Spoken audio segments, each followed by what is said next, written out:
You didn't need to know who I was, just respect that I am. That's what Ruth Delaney told him after he shattered her window, after he barked orders like she didn't belong. He thought she was nobody, just an old woman in work clothes. No threat, no power, no voice. He was wrong. She didn't raise her voice. She didn't fight back. She made one call, and everything changed. This isn't just about a broken car window. It's about broken assumptions, broken pride, and a system forced to look itself in the mirror. Because sometimes the most dangerous person is the one you underestimate. This is a story of quiet justice, and what happens when the wrong person picks the wrong target. Tell me, where are you watching from, and what time is it right now? That afternoon, the sun hovered just above the rooftops like a warm coin pressed against a linen sky, casting long golden shadows down the quiet curve of Sycamore Lane, a street where every mailbox gleamed, every lawn looked clipped by hand, and every parked car seemed to belong to someone who still ironed their clothes on Sunday nights. It was a neighborhood that whispered order, that insisted on silence, that judged with still curtains and slow-moving porch blinds. The kind of place where unfamiliar cars stood out like spilled paint, and strangers, even those wearing kindness on their faces, were not easily forgiven for being unfamiliar. Ruth Delaney eased her car, a faded blue Ford Focus, with a cracked rear taillight up to the curb outside her sister's house, her hands steady on the wheel, her gaze scanning the driveway. She knew too well from childhood visits, late-night phone calls. Her sister Lorraine had been sick lately, weaker each week, her voice thinner over the phone, and Ruth hadn't been able to ignore the way guilt scraped at the edge of her conscience each time she promised, "I'll come soon." Now soon had become today. She parked just a foot too close to the edge of a neighbor's driveway, not blocking it, just skimming the line as if her car was apologizing for being there at all. She sat in the car a moment longer than needed, her fingers still on the keys, listening to the gentle ticking sound of the cooling engine, feeling the weight of time pressing on her chest. She wore what she always wore when coming to help, simple gray work pants, a zip-up hoodie that had faded at the elbows, gardening gloves still folded in her pocket. She looked down at her reflection in the rearview mirror, not for vanity, but to check whether she looked tired or just old. 62, she murmured under her breath, not quite believing it. The silver in her curls, the fine lines around her eyes, they told a truth she hadn't fully accepted, and yet there it was, undeniable. The sound of wind brushing the hedges reminded her she needed to move. She reached for the door handle, but before her hand could fully wrap around it, she caught movement from the corner of her eye, a figure shifting behind the curtain of the house 2 doors down. It was fast, furtive, the way people move when they're watching but don't want to be caught watching. Ruth felt it like a prickle at the back of her neck, the way some people just look through you instead of at you. She took a deep breath and opened the door anyway, stepping out slowly, adjusting her sweater eyes straight ahead. The late afternoon breeze rustled the leaves at her feet and brought with it the scent of jasmine and someone barbecuing a little too far into the evening. She crossed to the back seat to retrieve a small canvas tote full of vitamins and folded towels. When she heard it, distant at first, then louder, a siren, short and sharp, cutting into the calm like a blade, she froze, the bag still in her hand, and turned slowly as a patrol car rounded the bend, its lights off but its presence unmistakable. It didn't speed, it didn't blare, but it made itself known like a cough in a library, just enough to remind everyone who was in charge. The car rolled to a stop behind hers engine, idling low, and for a moment no one moved. Ruth felt something inside her body, hardened, something quiet and ancient, born of experience and repetition. She had parked in a residential street she'd known for 40 years, helping a sick sister she loved more than her own rest, and yet the air now held something cold, something that made her heart beat with a quiet, heavy rhythm. The driver's door opened with a practiced shove. A white man in his late 20s stepped out in a crisp uniform, his belt heavy with tools, his jaw tight and his walk wide, and assured like a man who had never once feared being misunderstood. He didn't smile, he didn't greet. He pointed to her car and barked, "Is that your vehicle?" Ruth nodded once, not stepping back, not stepping forward. "Yes, officer. I'm just visiting my sister. I'll move it right now if needed." Her voice was even respectful, not submissive. He glanced at the car like it offended him, like it shouldn't exist on this street in front of these houses. You parked across someone's driveway. That's illegal, he snapped. Ruth tilted her head slightly and replied, "Yes, I see that now. I'll take care of it immediately. Just give me a moment." But the officer didn't move or nod or acknowledge her cooperation. He stood there silent for a beat too long, scanning her face, her clothes, the old Ford behind her. His eyes narrowed. "You live here?" he asked the tone. Not curious, but accusatory, like a question wrapped around a presumption. Ruth answered softly but clearly. My sister does. I've been coming here since before that tree was planted." She motioned to the massive oak across the road, its branches swaying gently, uncaring of either of them. There was a pause, a thin, tense moment that stretched just long enough to make the air feel heavier, and in that moment Ruth felt something shift, not just in the man standing in front of her, but in the space between them. She knew this tone, this posture, this tightly wound silence. She'd felt it in grocery stores, at bank counters, once even at a library desk. It was the kind of silence that said, "I don't see who you are, I see what I think you are." A small part of her wanted to offer more explanation, more patience, more proof that she belonged. But another part, quieter, older, and infinitely wiser, told her to simply wait and see what this young man thought he was entitled to say next. Because sometimes the most powerful thing a person can do is just stand their ground and watch the story unfold. The officer's name tag read Dunn, but the way he carried himself said far more than his badge ever could. His chest slightly puffed, shoulders tight with impatience, and a gaze that swept over Ruth, not with curiosity but with classification, like someone mentally filing her into a category before she'd said more than a sentence. He took 2 long strides forward, boots crunching faintly against the gravel lining the curb, then stopped so close to her that she could smell the faint metallic tang of the equipment on his belt, mixed with the sharp chemical scent of a freshly starched uniform. His eyes weren't cruel, not exactly. They were dismissive, indifferent in a way that told her he'd made his mind up before even hearing her voice. Ruth remained standing by her car, one hand resting gently on the frame, her breathing even but deliberate, as if she were reminding her body not to absorb the tension pouring from his. There was a stillness in the air, the kind that doesn't belong to quiet, but to waiting, the kind of stillness that comes just before a glass tips off a counter or thunder splits a summer sky. "You said your sister lives here," Dunn asked the question, framed like a trap rather than a genuine inquiry, his tone flat as though he were reading from a script. Ruth nodded, keeping her voice measured. "That's right. I've been coming here every month. She's recovering from surgery, and I license," he interrupted, not unkindly but firmly enough that it broke the rhythm of her sentence like a snapped twig underfoot. She reached into her bag slowly, deliberately, the way only someone with decades of learned caution knows how to do her movements, neither rushed nor theatrical, just careful. She handed it over without flinching eyes, meeting his not to challenge, but to remind him there was a person standing in front of him, not a problem to solve. He took the card, glanced down at it, then back up at her with a faint flicker of surprise that he didn't bother hiding very well. "Delaney," he muttered under his breath, as if her name should have been something else, something that matched the picture he'd already drawn in his head. Behind them the street remained painfully quiet, the faint hum of a lawnmower, several houses down, serving as the only ambient sound. A breeze stirred the leaves near the gutters, lifting a piece of discarded napkin into the air, where it danced a moment before falling back into the curbside.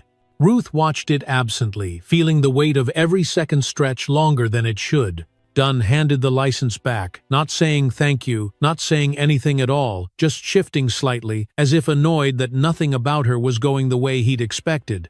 Then in a tone that straddled authority and condescension, he asked, "You always park like that?" Ruth looked at him for a moment, carefully choosing her words. "Not usually," she said plainly. "But I was focused on getting inside quickly. I didn't think it blocked the driveway completely."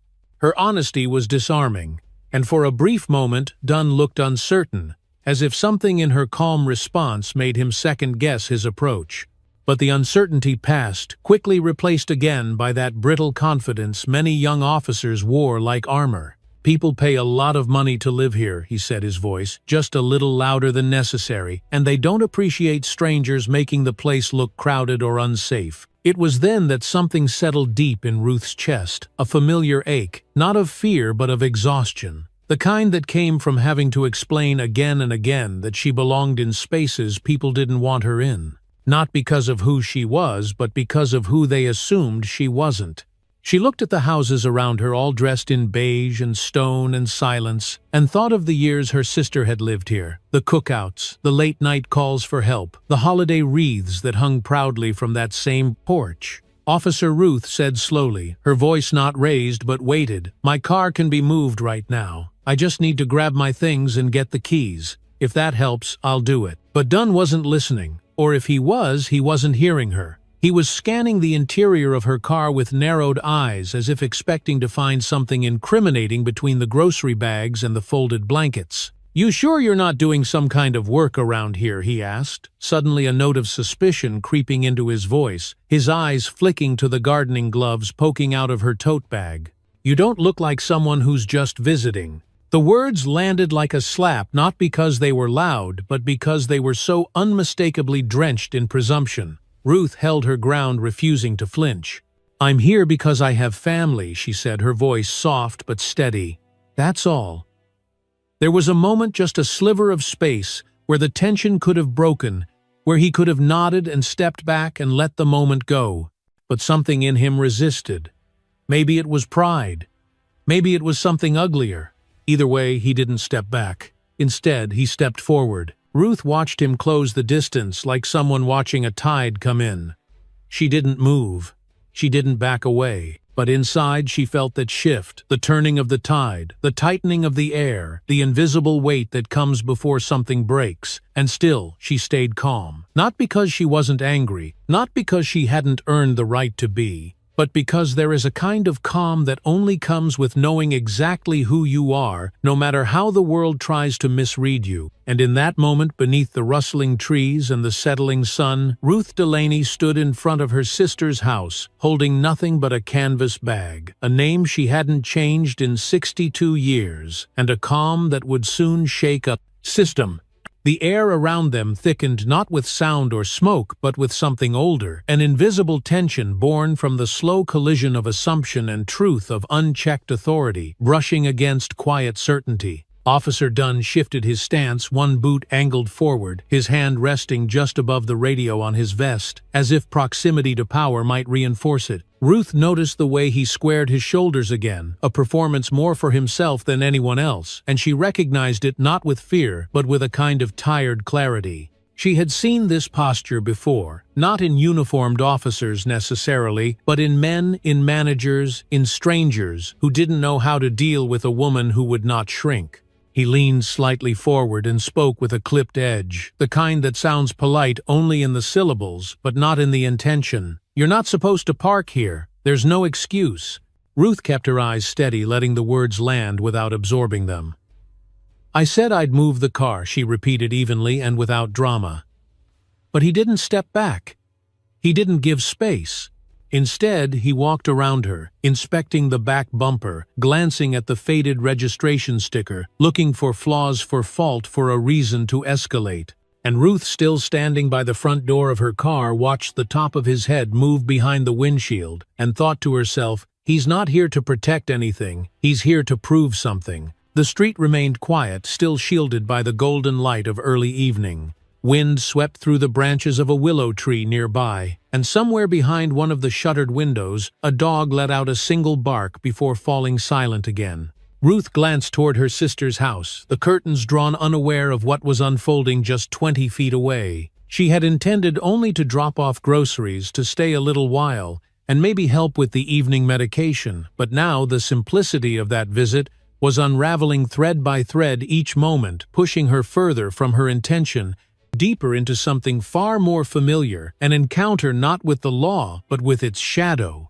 "Step away from the car," Dunn said suddenly, not yelling but firm enough to carry command. Ruth didn't flinch, but she did take a slow step back, raising both hands slightly in a wordless motion of compliance. "Officer," she said quietly but clearly, "I've told you the truth.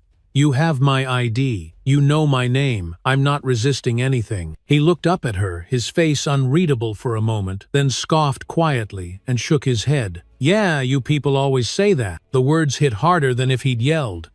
Not because they were loud, but because they were coded, deliberate, lazy, and cruel all at once. Ruth's lips parted slightly, not to argue, not to plead, but to mark the line that had now been crossed. Her heart thudded once solid and slow, the way a warning drum sounds just before the storm breaks. She didn't say anything. She didn't have to. The silence itself was a refusal, a resistance without a banner, a refusal to engage on terms that were not hers. Dunn moved closer again, his baton now unclipped from its ring, hanging loose at his side like a threat no one had named yet. "What kind of job you got, Miss Delaney?" he asked, his voice now laced with mock curiosity, like a man enjoying a game he thought he controlled. "You out here cleaning houses, doing yard work? What is it?" She tilted her head slightly, not in confusion but in quiet disbelief, as if weighing whether to dignify the question at all. "I work in oversight," she replied, her tone carefully, measured, her eyes calm. "Federal accountability.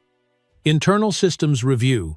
The words meant little to him. She could see it in his blank expression, the way they hovered in the air a moment, and then drifted away like smoke without meaning. "So no real job," he said with a chuckle, as if he'd successfully minimized something he didn't understand. Ruth took a small breath and let it out slowly. There was no use in explaining further. There never was when someone wasn't listening to begin with. And then he stepped even closer. Too close. The space between them shrank until it felt like the street itself had narrowed. Ruth didn't move.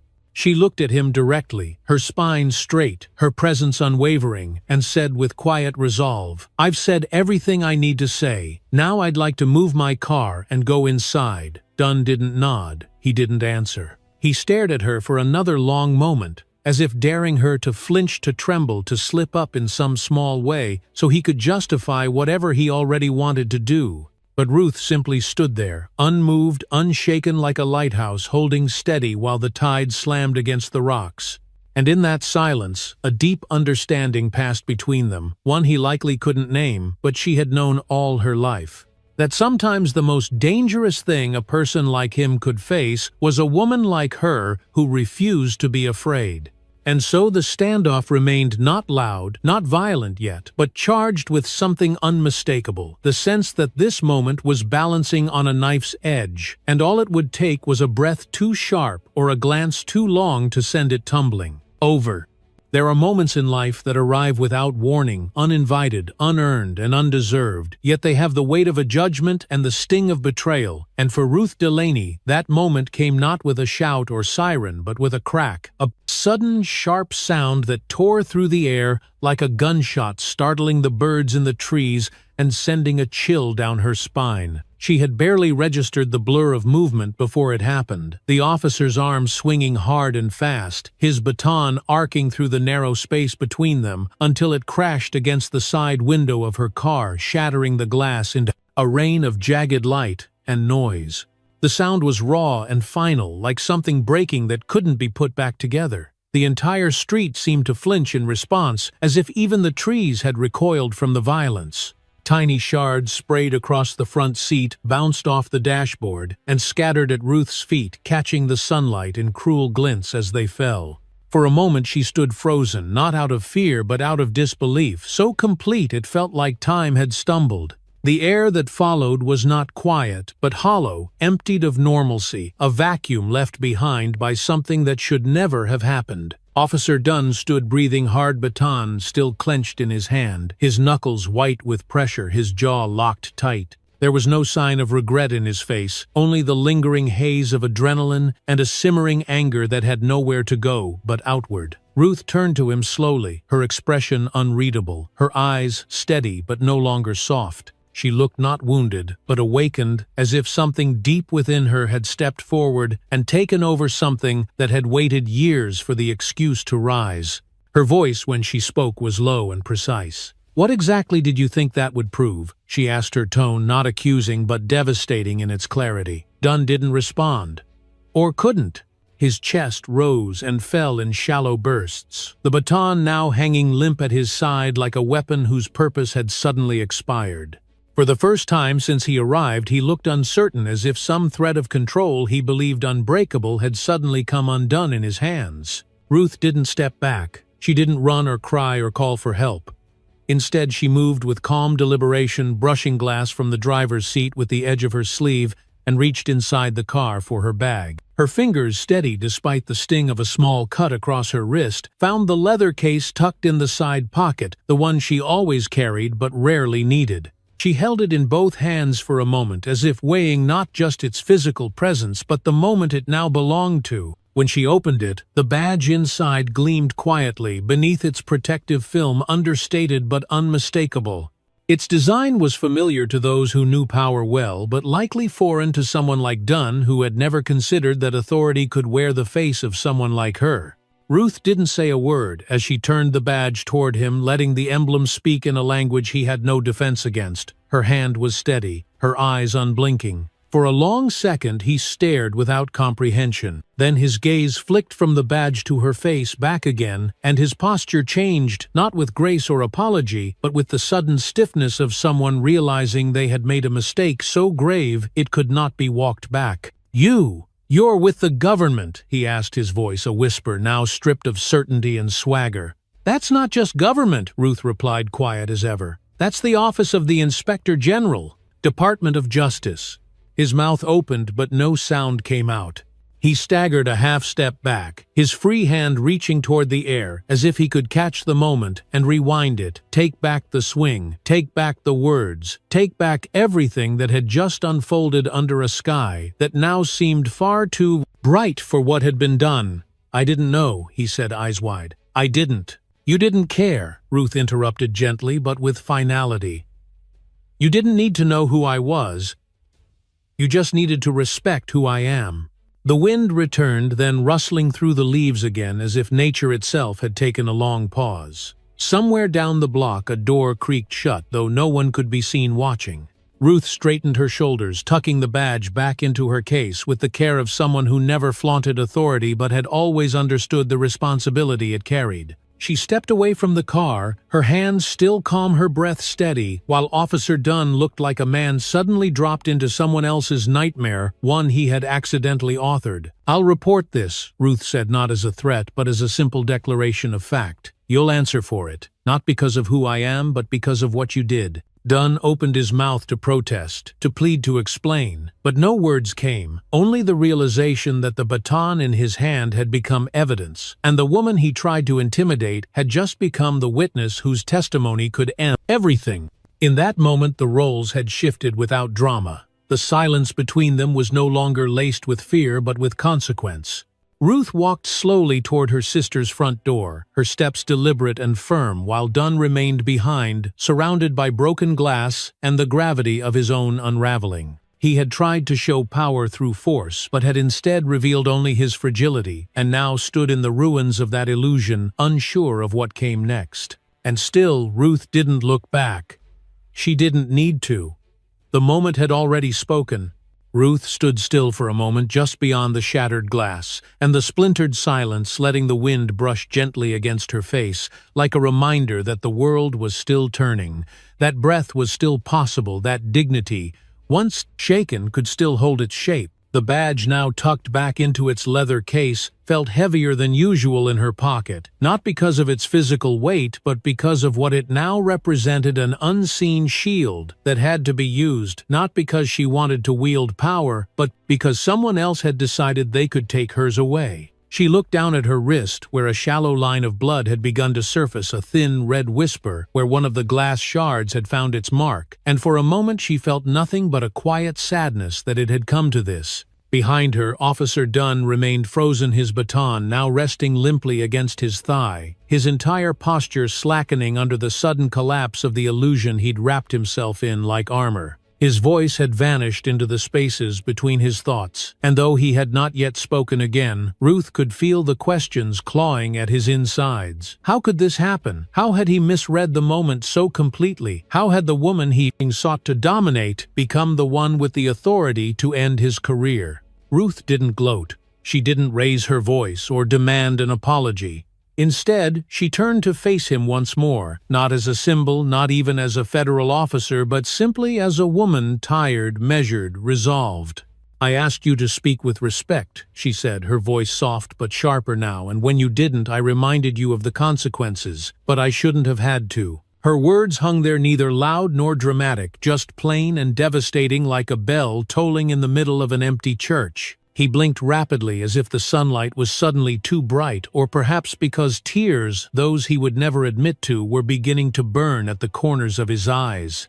Ruth stepped carefully around the broken glass, her shoes crunching softly against the fragments, the sound more intimate than threatening like footsteps in a memory. She opened the driver's door and reached across the seat to remove her sister's medication bag, lifting it gently with her uninjured hand, wincing slightly as the cut on her wrist flexed. A neighbor's front door creaked somewhere up the street, then clicked shut again before anyone could be seen. The neighborhood, so meticulous and controlled, now felt like it was watching itself, caught in a still moment where something unspoken had cracked through its surface. Ruth adjusted the strap on her shoulder, steadying the bag against her side, and let her gaze sweep over the street, not with accusation but with a kind of reluctant farewell to the illusion that these places were always safe for people like her. Officer Dunn took a small step forward, then his voice breaking like a thread pulled too tight. "Ma'am, I didn't mean, I wasn't expecting." Ruth stopped him with a glance, not cruel but clear. "That's the problem," she said quietly. "You never expected I'd be someone you'd have to answer to. You assumed I couldn't be." Her eyes didn't hold anger, they held disappointment, the deeper kind that doesn't shout, that simply walks away knowing the person before them still has a long way to grow. She turned back toward the house, her steps unhurried but firm, the kind of walk that doesn't look back because it already knows the truth has been spoken. The wind shifted again, tugging lightly at her sleeve, and she could smell the faint sweetness of the garden her sister had once kept so carefully before the illness began. She climbed the porch steps slowly, each one creaking softly beneath her feet, and knocked twice on the door before letting herself in. Inside, the air was warm and still filled with the soft hum of an air purifier and the distant ticking of a kitchen clock. Lorraine's voice called out weakly from the back room. "Ruth, that you?" "Yes, it's me," Ruth answered gently, her voice carrying the weight of something unspoken. "Just had a bit of trouble outside. I'll be right there." She set the bag on the hallway bench and washed her hands in the kitchen sink, watching as the thin streak of blood from her wrist swirled into the basin before disappearing entirely. The mirror above the faucet caught her reflection, tired eyes, a calm mouth, silver at the edges of her temples, and for the first time that day she allowed herself a deep breath. She returned to Lorraine's room with a smile that didn't quite reach her eyes but was steady enough to reassure. Lorraine, propped up with pillows and wearing her usual blue shawl, reached out a hand and said, "Everything all right out there?" Ruth hesitated just a moment, then sat beside her and answered with the kind of honesty that was too old to sugarcoat. "A young officer made some assumptions," she said, "and those assumptions got the better of him." Lorraine raised an eyebrow, concern lining her forehead. "You okay?" "I am," Ruth nodded, "but I think he's just beginning to realize he might not be." They shared a quiet moment, the kind that only sisters can, where entire conversations pass without needing to be spoken. Ruth took the medication from the bag, sorted the bottles, and poured a glass of water, her hands steady once more, her breath slower now. Outside, the shattered window of her car caught the afternoon light like a wound that refused to be ignored. Officer Dunn remained on the sidewalk, still not moving, his radio untouched, his baton now holstered again, as if putting it away might undo what had been done. But some things do not retreat once they're revealed. Some truths once spoken aloud, once broken open, demand to be answered. And Ruth, sitting now beside her sister, didn't need to wonder whether he would be held accountable. She had already taken the first step. The next move would come soon enough. Outside, the silence had thickened, not with peace but with the weight of something left hanging in the air, an unspoken shift, a reckoning just beginning to form beneath the surface like a slow-moving fault line. Officer Dunn hadn't moved from the spot where Ruth had left him, his hands now slack by his sides, his posture visibly smaller, no longer brimming with authority, but sagging under the gravity of what had just unfolded. His eyes traced the broken window, the glinting shards scattered across the front seat, and then drifted upward toward the front porch, where the screen door had quietly closed behind her. He had thought the situation would deflate with time, that the moment would pass like a gust of wind, loud but brief. But it hadn't passed. It had solidified. It had etched itself into his memory with jagged edges, and now it clung to him like the scent of smoke after a fire unavoidable and inescapable. His chest felt tight, not from exertion, but from a dawning awareness that he had crossed a line drawn not on the street but within the very principles he claimed to serve. Somewhere inside him, pride and shame were beginning to wrestle clumsily, noisily, and for the first time since putting on the uniform, he felt the burn of not knowing which one would win. He reached for his radio, but his hand stopped just short of pressing the button, hovering there for a second too long, as if even the thought of calling it in required a courage he didn't yet have. His fingers dropped away. Instead, he turned his face slightly to the sky, eyes blinking at the late afternoon sun that glared back at him like a silent witness. It offered no comfort, only illumination. Inside the house, Ruth had finished giving Lorraine her medication and was now seated by the window, her hands folded in her lap, her eyes following the same man from behind the curtain, without anger or satisfaction, just a calm that had settled over her like a blanket made from every lesson she'd ever been forced to learn. She knew the signs of a man beginning to unravel not from weakness, but from the sudden arrival of truth. She'd seen it in boardrooms, in briefing halls, even across dinner tables, when someone realized that power wasn't in their title, but in their actions, and that for once, those actions had consequences. Lorraine sipped from her glass and asked gently, "You going to report him?" Ruth turned slightly and gave a small nod. "I already decided that the moment he swung the baton," she said softly. "Not because it hurt me, but because it endangered something bigger than both of us." Outside, Dunn began pacing short steps, aimless movements, like someone searching for a reason or a way out, or perhaps even the right words to reshape what had already been burned into memory. His mouth opened once closed again. He shook his head, then pulled out his phone, but he didn't make a call. Not yet. He just stared at the screen, the reflection of his own face, looking back at him, pale, unsure, and suddenly unfamiliar. Ruth, still by the window, picked up her phone without hesitation. She scrolled through her contacts until she found the number marked OIGDC desk, direct a number she had dialed. Only a handful of times in her career, always with reason, never out of impulse.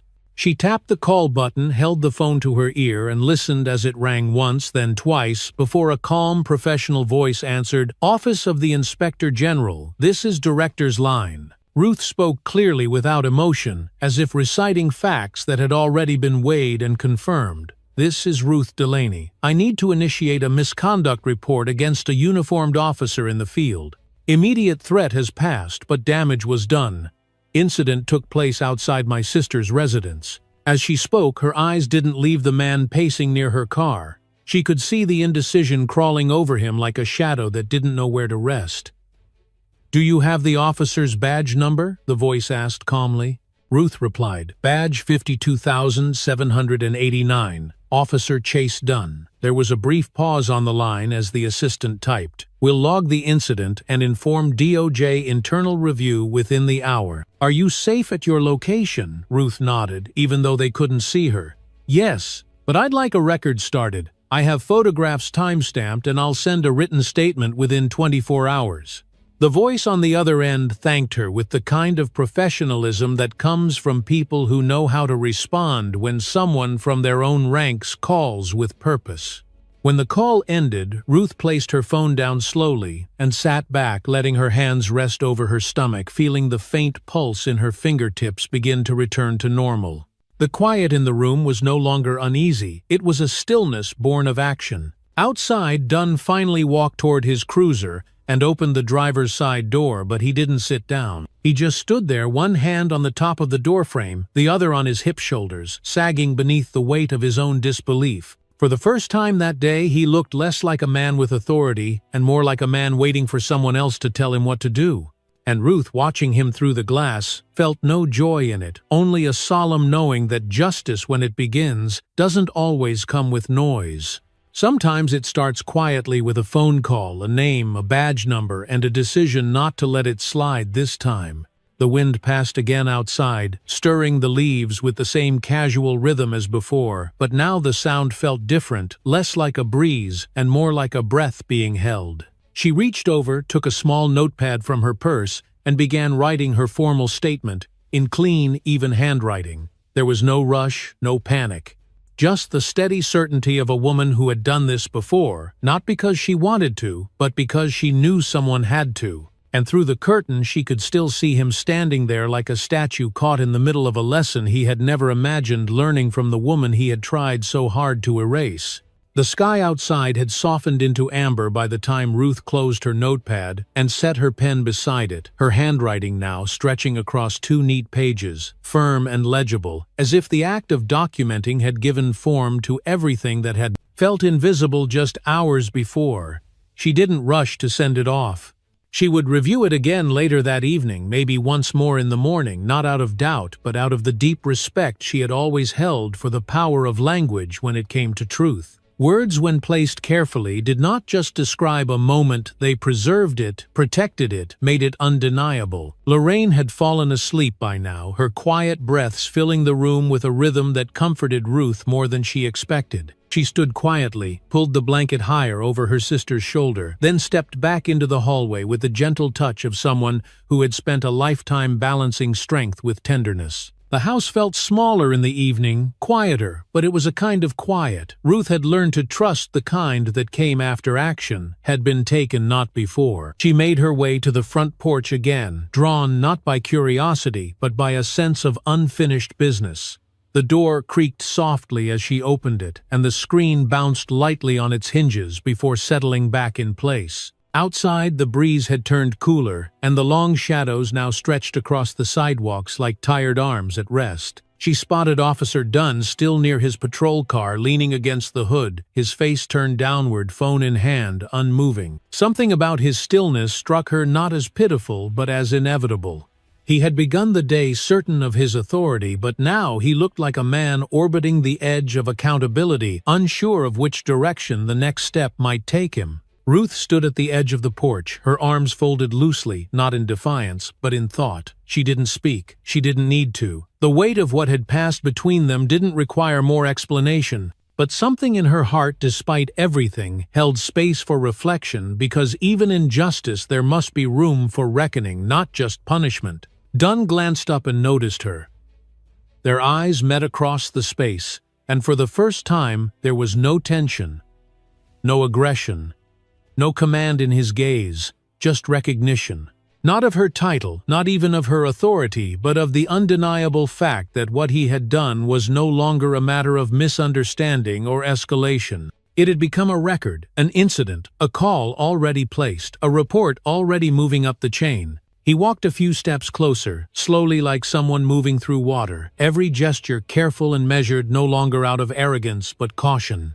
"I suppose this is going to go all the way up, isn't it?" he asked, his voice barely more than a murmur, yet somehow still reaching her clearly through the still evening air. Ruth didn't smile, didn't soften, but she answered with honesty. "It already has." She let the words settle, not like a blow, but like a door closing softly behind them both. "It's not about ruining you," she added after a pause. "It's about making sure someone like me doesn't have to explain herself just to be left alone." Dunn looked down again, the words stinging, not because they were cruel, but because they were true. And truth, when delivered calmly, cuts deeper than any raised voice ever could. He didn't argue. He didn't justify.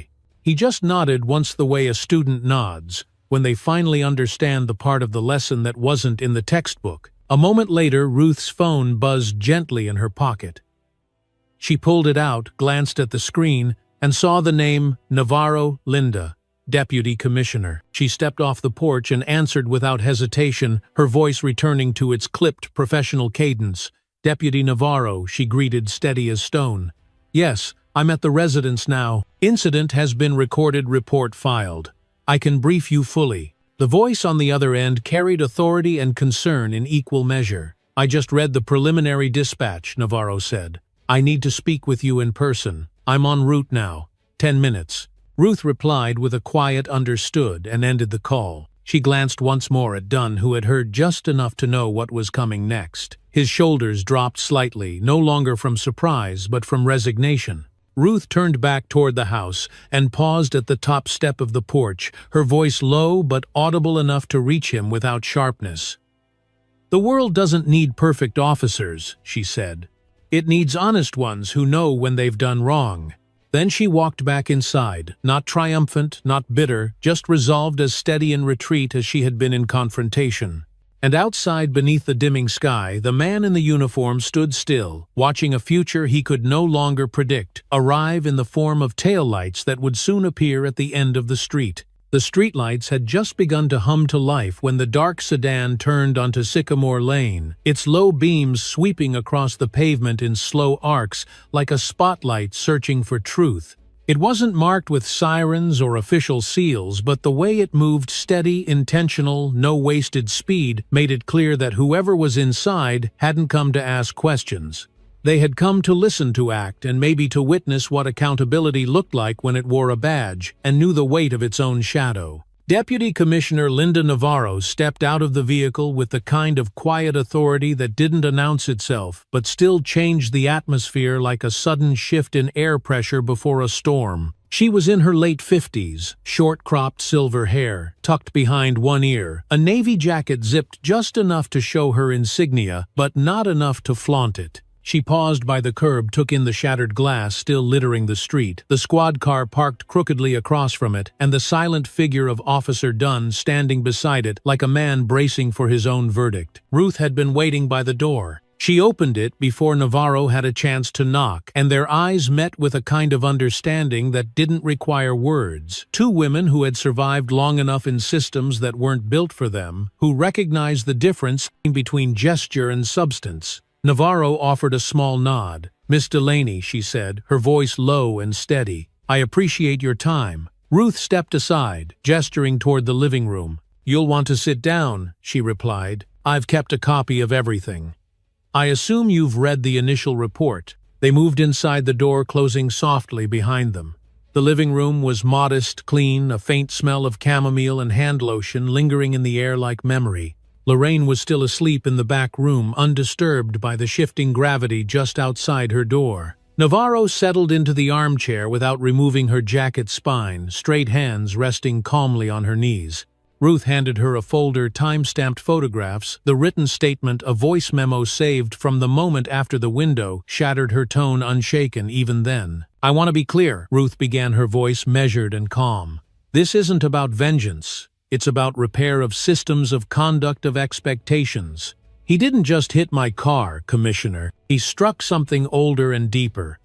He believed without question that he could." Navarro listened without interrupting, nodding slowly the way someone does when they're letting each word settle where it belongs. "I've seen this pattern before," she said finally. "Different names, same posture. Too many officers still believe that respect is owed only upward, not outward." Outside, Officer Dunn hadn't moved much. He stood near the back of his cruiser, now arms crossed loosely over his chest, his gaze flicking between the front porch and the edge of the sky. He couldn't hear what was being said, but he didn't need to. He already knew the story had moved past him, that his actions were no longer his to shape. There was a kind of numbness in his body, like the minutes after a fall when the pain hasn't arrived yet, but your breath has already learned how to brace for it. Inside, Navarro reviewed the documents slowly, her fingers moving across the page as if absorbing the weight behind each line. When she spoke again, her voice carried more gravity. "This isn't going to be swept away," she said. "You have my word. His conduct will be reviewed immediately. Internal Affairs is already on alert, and his suspension will be effective before midnight." Ruth exhaled quietly, not with relief, but with confirmation, like someone watching the next domino fall exactly where it should. They talked for another 20 minutes about process, about policy, about the uncomfortable truths that still lingered in precincts across the country, like mildew in a forgotten room. Navarro didn't offer excuses, and Ruth didn't offer comfort. There was no need for either. Only the shared understanding that justice was not always loud or swift, but when it came, it had to arrive fully awake. As Navarro stood to leave, she turned at the threshold, her expression thoughtful but firm. "You shouldn't have had to be the one to draw the line," she said. Ruth replied, "I didn't draw it. He stepped over it. All I did was show him it was there." Outside, Navarro approached Officer Dunn with slow, deliberate steps. He turned as she neared his mouth, parting slightly as if to speak, but no words followed. She raised her hand not to silence him, but to signal that explanations would come later in the proper place, through proper channels. What mattered now was that someone had finally arrived to take the moment from potential into motion. And as Ruth watched from behind the curtain, she didn't feel vindicated or powerful. She felt steady, present, like a chapter had turned not only for her, but maybe just maybe for the street, the system, and the silence it had allowed for far too long. The next morning came not with chaos, but with an almost deceptive calm, the kind of hush that sometimes precedes a storm when the world seems to hold its breath before the reckoning begins. The sky had turned a soft, gray, thin clouds, stretching overhead like gauze, and the air held that peculiar stillness that often follows after something has been cracked open and left raw. On Sycamore Lane, the breeze nudged leaves across the sidewalk as if sweeping away what had been left behind: glass pride, illusion, and silence. Inside the precinct, the energy was unmistakably different. There was no shouting, no running, no outward panic, but something had shifted in the undercurrent conversations, lowered to murmurs, glances traded like cautionary tales, and the unmistakable buzz of internal affairs already spreading through the halls like smoke in old wood. Officers moved through the station with polite but distant focus, carefully avoiding the far-left corridor where Chase Dunn sat at his desk, shoulders, squared eyes, locked on the screen in front of him, though he hadn't typed a single word in over 20 minutes. He had been called in early that morning not by a supervisor but by a notification on his department-issued phone, a formal directive to report for an internal conduct review at 10:00 a.m. pending investigation. He had read it 3 times each time, hoping it would somehow become less severe, but the language remained unchanged, factual, procedural, unmistakably official. The weight of it pressed against his chest in ways no badge had ever done. Across town, in a conference room lit by morning light and the muted hum of city traffic outside, Ruth sat with 2 federal oversight officers and a legal clerk from the DOJ's regional office. She wore a charcoal gray blazer, modest earrings, and the same calm expression she had worn the day before, though today there was something different in her eyes, something steelier, more focused. Her statement had already been submitted, reviewed, and affirmed. Today was about clarification, about facts, about connecting what had been done with the system that had allowed it to happen. The investigators asked questions with care, not out of fear, but out of respect for her time, for her position, and for the truth she carried. "Can you describe the officer's demeanor before the incident escalated?" one of them asked. Ruth's response was measured, her voice even. He was dismissive from the start. Aggressive in posture, condescending in tone. He didn't ask questions. He made assumptions. The legal clerk took notes quickly, typing without pause, as if trying to catch every word before it dissolved into the air. Ruth's words weren't dramatic, they didn't need to be. The power in them came from their clarity, their lack of embellishment. She wasn't there to perform outrage.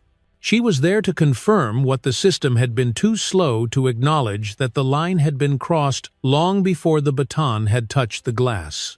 Back at the precinct, Deputy Commissioner Navarro arrived just before 10, her heels echoing sharply against the tiled floor as she walked through the main corridor, head held high, expression unreadable. The sound of her footsteps carried more weight than any announcement could. Officers nodded respectfully as she passed, but none dared approach her.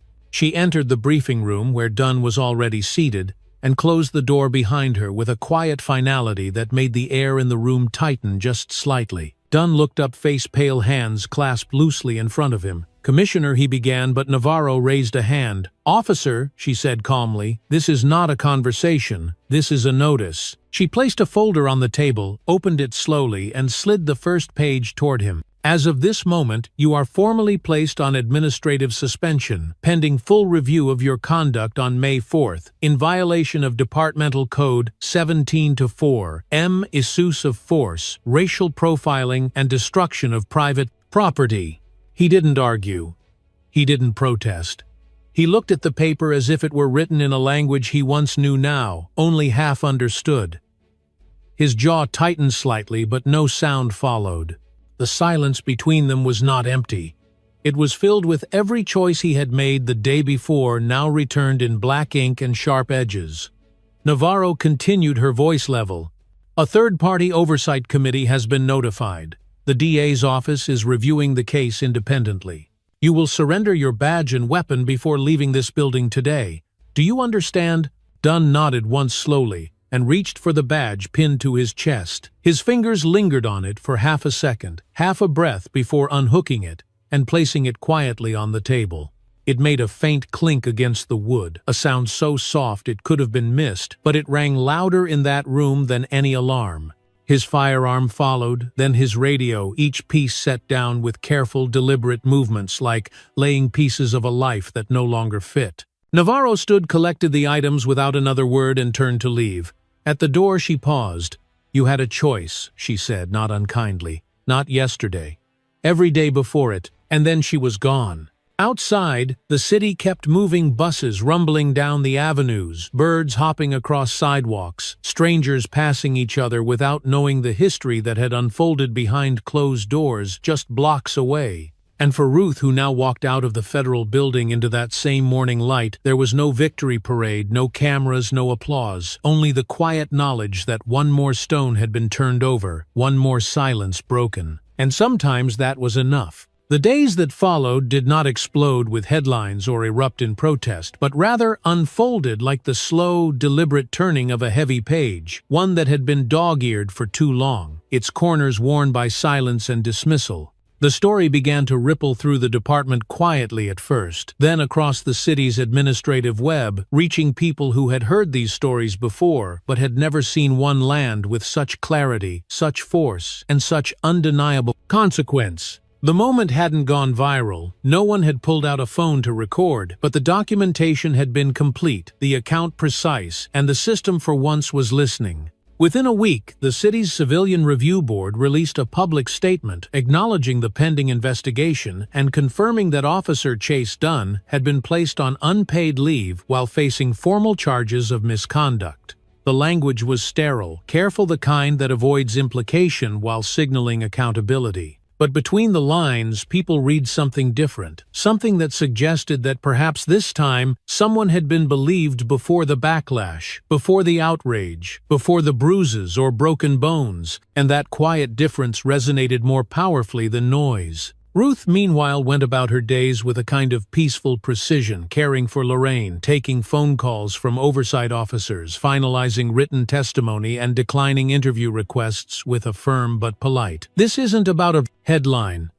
It's about a habit that needs breaking. She knew how quickly the narrative could be co-opted, how stories like hers, if not held close, could be reshaped, diluted, spun into something palatable for evening news, instead of something useful for policy change. So she stayed steady, spoke only when necessary, and watched the system move step by step through channels she had once helped design. In private, though, she felt something deeper than pride or relief. She felt a weary kind of hope, the kind that doesn't celebrate too early, but recognizes progress when it's earned.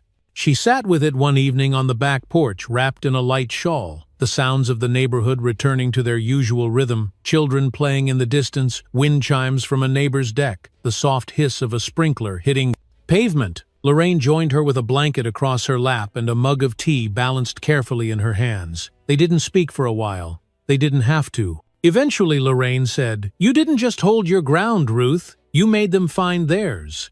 Ruth chuckled softly, the kind of laugh that carries more breath than sound, and replied, "Sometimes it takes losing a little blood for the system to remember it has a heart." Her wrist had healed the cut now, a thin red line barely visible under the skin, but she still wore the memory of it in the way she moved, with purpose, with caution, with the knowledge that calm doesn't always mean safe. Elsewhere, in the city, Officer Dunn remained under review, confined not by walls but by consequences. The walls of his apartment felt smaller now, the phone calls fewer, the silence louder. Friends he once shared beers with after shifts now texted cautiously, unsure whether to support or distance. He spent hours rereading the department's code of conduct, not out of obligation, but from a need to understand where he had failed, not just in action, but in assumption. There was no certainty in his future now, only a growing awareness that the uniform had once given him cover he never fully appreciated, until it was stripped away. The internal investigation unearthed more than expected. Past complaints resurfaced, most minor, but together they painted a picture that could no longer be ignored. The pattern had always been their dismissive language, disproportionate stops, moments where discretion had given way to something more personal. They hadn't been enough on their own, but in light of the current incident they became context. And context, when accumulated, becomes character. As the board prepared for its final recommendation, Ruth was asked if she wished to make a closing statement. She sat in a quiet room with a microphone and a single legal observer, and she spoke plainly, her hands resting on the table, her voice calm. "I don't need punishment to feel whole. I need assurance that this isn't allowed to happen again to me or to anyone who doesn't have a badge in their pocket or a title on their card. What happened to me wasn't rare. What happened next, that was the difference. And it should stop being the exception." Her words were recorded, archived, and added to the final report that would soon shape training mandates and disciplinary protocols. But more than that, they were heard, not by everyone, not yet, but by enough people who mattered. That night, she returned home to find a letter on her porch, unsigned, typed, folded neatly into an envelope with no return address. It simply read, "You reminded us what accountability looks like. Thank you for standing where others step aside." She read it twice, then placed it inside the drawer next to her bed, not as a trophy, but as a marker of something still unfolding. A story not yet finished, but finally moving in the right direction. And outside, beneath a sky painted with the last light of day, the wind carried forward, not with fury but with quiet momentum, like a breath that refused to be held any longer. The courthouse that morning stood in its usual silence, tall and impersonal, with stone columns that seemed to carry the weight of every decision ever made within its walls. The flag outside swayed only slightly in the mild spring breeze, as if even the wind understood that this wasn't the kind of day for spectacle. It was a day for conclusion, for closure, for facing the consequences that no longer belonged to whispers or paperwork or quiet transfers of power behind closed doors. It was a day when what had been hidden under procedure and presumption was finally placed under the clear light of justice, and everyone involved, whether they wore a uniform or not, would have to answer to it. Inside, the courtroom had filled slowly, not with a crowd, but with presence, journalists in muted suits, city officials seated with folded hands, a handful of off-duty officers watching from the back row with unreadable expressions. Ruth entered quietly through the side door, not flanked by cameras or assistants, but walking with the calm resolve of someone who had walked through many rooms like this before, though perhaps never with her own name listed in the center of the proceedings. She wore dark blue, simple earrings, and no makeup except the quiet dignity that lined her face like a scar that had healed without bitterness. She nodded politely to the clerk, offered a gentle good morning to the court bailiff, and sat at the witness table with a straight back and both hands resting lightly in her lap. Across from her, Officer Chase Dunn sat with his attorney, his suit pressed but slightly too large, as if it had been borrowed or chosen in haste. His face was drawn pale around the edges, his eyes fixed, not on Ruth, but on a fixed point in the distance, as if staring at something just beyond reach. He had not spoken to, reporters had not posted online, had not issued any public apology. But now, under the soft creak of the judge's chair and the faint shuffle of papers, he was no longer protected by the uniform that once spoke on his behalf. The badge was gone, the weight of the belt no longer his to carry, and all that remained between him and the verdict was the story, her story, the truth he had tried to bend with force and posture. When the judge called the room to order, the stillness deepened. His voice was calm, practiced, but with a tone that suggested this was not just another case, this was a statement. "We are here to determine the disciplinary outcome of Officer Chase Dunn regarding allegations of misconduct, excessive use of force, racial profiling, and abuse of authority." He began, his eyes sweeping the room before landing briefly on Ruth. "We acknowledge the findings of the internal investigation, the testimony presented, and the documentation submitted by the Office of the Inspector General. Miss Delaney, would you like to offer a final statement?" Ruth stood slowly, walked to the center of the room with steady steps, and turned not to face the judge, but to address the room itself, the officers, the city clerks, the journalists scribbling in tight notebooks, and finally the man whose actions had led them all there. Her voice was clear, not loud but firm. "I didn't ask for this to become public," she began. "I didn't want this to be about me, but it had to become about something bigger than a broken window or a bruised dignity." She paused for a moment, not for drama, but for breath, for intention. This wasn't a misunderstanding. It wasn't a bad day.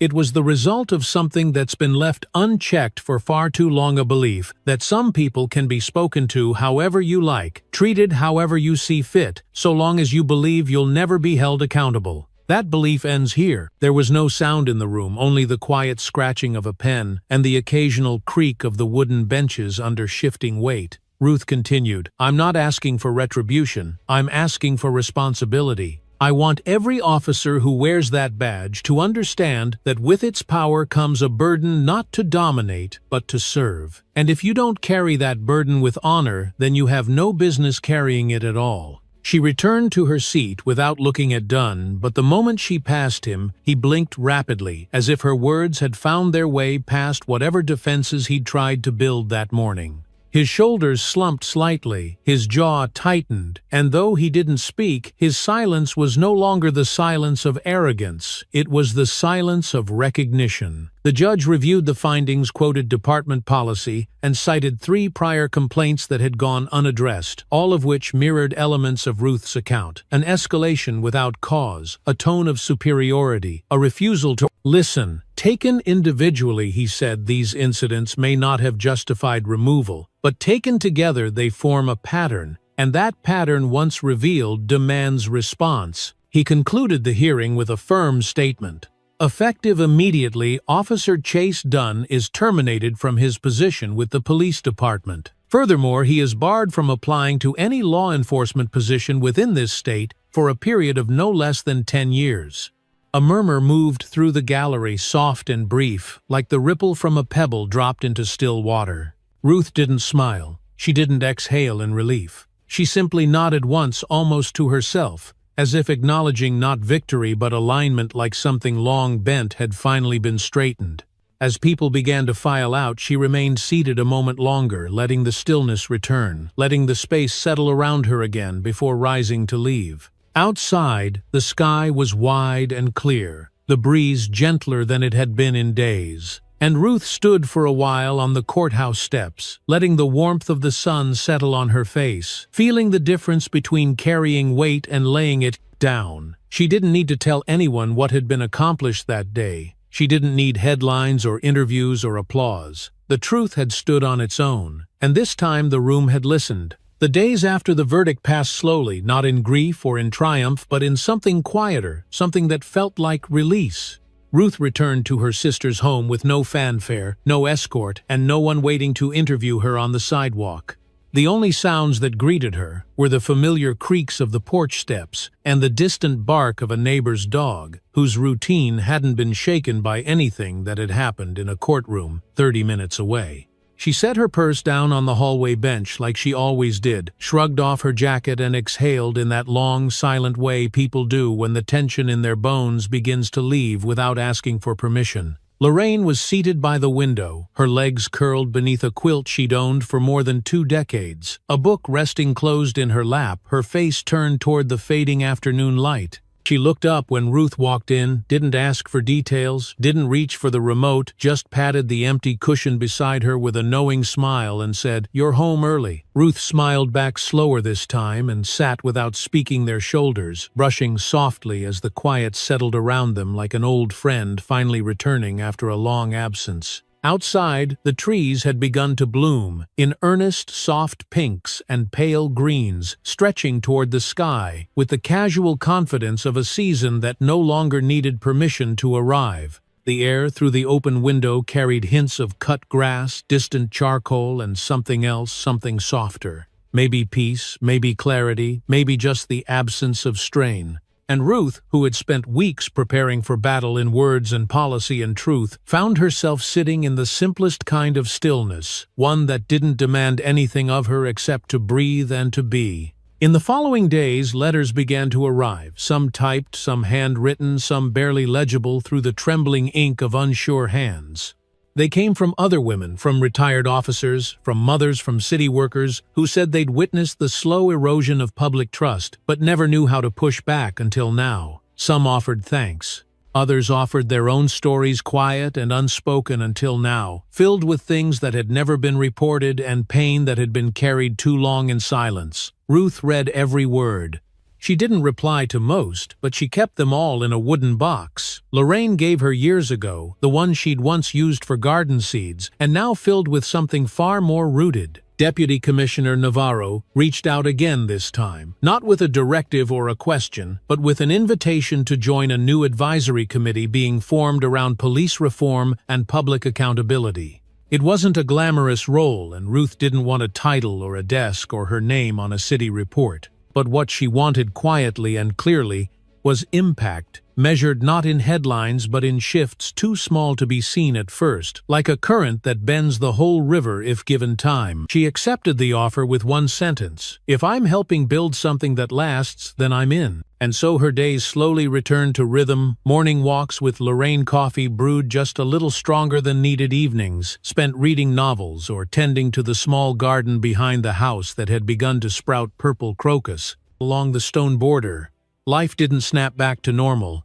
It bent toward something better. And Ruth, though not changed in the way stories often suggest, felt more centered, like a beam, no longer carrying weight it never agreed to bear.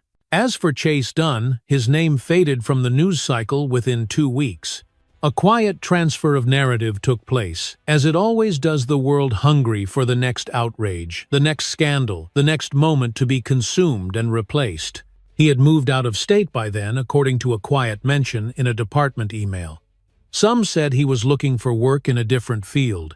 Others said he was writing a letter of apology he would never send. Ruth didn't wonder much about him, not out of indifference, but out of clarity. Some lessons aren't meant to follow you. They're meant to end with you. One morning weeks later, Ruth walked to the end of the driveway to retrieve the mail, her slippers quiet against the dewy concrete. She paused beside her car, the same old Ford still scratched near the door, the replaced window now smudged with the fingerprints of her niece from last weekend's visit. She reached out and wiped one of the prints away, not out of habit, but as a kind of gesture, small, almost ceremonial, like saying goodbye to a shadow that no longer lingered in the glass. A neighbor walked past with her dog, offered a smile and a cautious wave. Ruth returned it then, surprised them both by saying, "Good morning, Annette." The woman paused, then smiled a little wider and replied, "Good morning, Ruth." And just like that, something shifted, not the earth, not the air, but the space between them, now less guarded than the weeks before. By noon she sat again by the front window, tea in hand, sunlight spilling through the panes in soft golden lines across the floorboards. Lorraine, humming quietly to a gospel song playing low on the radio, watered the fern in the hallway, its leaves catching drops like they were promises. Nothing remarkable happened that day, and that Ruth thought was perhaps the greatest gift justice had given her. Not a transformation, not a platform, but a return to ordinary days, earned not through luck, but through choosing again and again to stand. She closed her eyes for a moment, listening to the house, breathed the tick of the clock, the rustle of leaves, outside the slow rhythm of life, continuing without permission from anyone else. And when she opened them again, the world had not changed, but something inside her had finally settled, and that was more than enough. What this story teaches us above all else is that dignity doesn't depend on titles, uniforms, or loud voices, but on how we choose to stand, especially when the world expects us to shrink. Ruth Delaney didn't need to raise her voice or demand vengeance. She reminded us that calm can be powerful, that truth spoken with grace is often louder than any shout, and that accountability begins the moment we stop accepting silence as the cost of survival. To our older viewers, this story may feel familiar not in the exact details, but in the deeper truths. You've lived through decades of watching systems change, promises made and sometimes broken. But you've also seen what happens when good people refuse to look away. Ruth's story is your story too, a story about quiet strength, hard-earned wisdom, and the choice to stand even when standing costs something. If this story moved you, made you think, or reminded you of someone who needs to hear it, don't keep it to yourself. Tap the like button so more people see it, share it with someone who still believes in fairness, and if you haven't already, subscribe to our channel. We tell stories that matter, stories that speak to the heart, and we'd be honored to have you on this journey with us. Because sometimes, one story is enough to remind us it's never too late to demand better, and it's never too late to be the reason someone else finds their voice.